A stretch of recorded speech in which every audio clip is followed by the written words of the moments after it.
Холодное зимнее утро.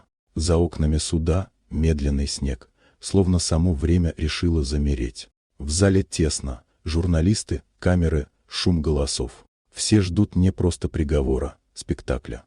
На скамье подсудимых седой мужчина в потертом пиджаке с орденом на лацкане. Его зовут Майкл Стоун, бывший офицер спасательной службы города Рейхилл. Лицо спокойно, глаза усталые, будто он давно все понял. Рядом его дочь Эмма, хрупкая, но решительная. В руках у нее папка, которую она даже не открывает.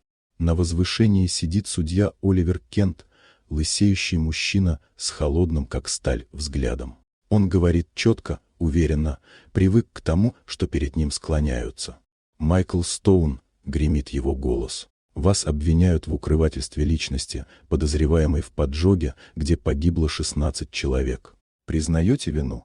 «Нет», — отвечает Майкл спокойно, — «я спас человека». «Но вы отказались назвать имя», — холодно произносит Кент. «Это и есть ваше преступление». Эмма не выдерживает. «Мой отец никого не скрывал. Он спас жизнь. Вы не имеете права судить за человечность». Судья усмехается, но вдруг замирает, когда девушка произносит: «Отпустите моего отца. Я назову того, кого он спас». Зал притихает. Камеры ловят каждый ее вдох. Судья чуть склоняет голову. «Думаете, можете торговаться с законом?» «Я не торгуюсь», — говорит Эмма твердо. «Я предлагаю правду». Она делает шаг вперед. «В ту ночь мой отец спас ребенка из горящего лагеря Сильвер-Лейк. Он не знал, кто это. Просто услышал крик и пошел в огонь. Потом месяц лечился от ожогов».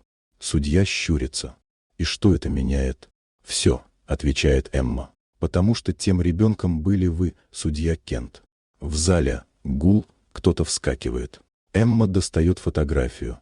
Мальчик лет 10 в больничной палате, весь в бинтах. Подпись внизу: «Пациент Оливер Кент. Спасен капитаном Майклом Стоуном».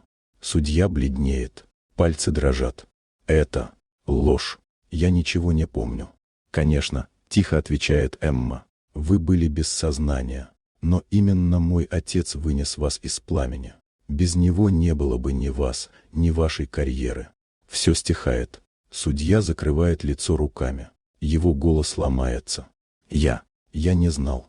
Майкл поднимается, спокойно смотрит на него. «Я и не ждал благодарности. Просто не думал, что ребенок из огня однажды станет моим судьей». Судья медленно снимает мантию и кладет ее на стол. «Дело закрыто», — говорит он глухо. «Подсудимый оправдан». Зал взрывается аплодисментами. Эмма бросается к отцу, обнимает его. Он гладит ее по волосам. «Все позади, дочка». Судья стоит у двери, сжимая мантию, как тяжелый камень. «Простите», — шепчет он. «Всю жизнь я думал, что выжил сам. А оказалось, меня просто кто-то когда-то спас». Он уходит.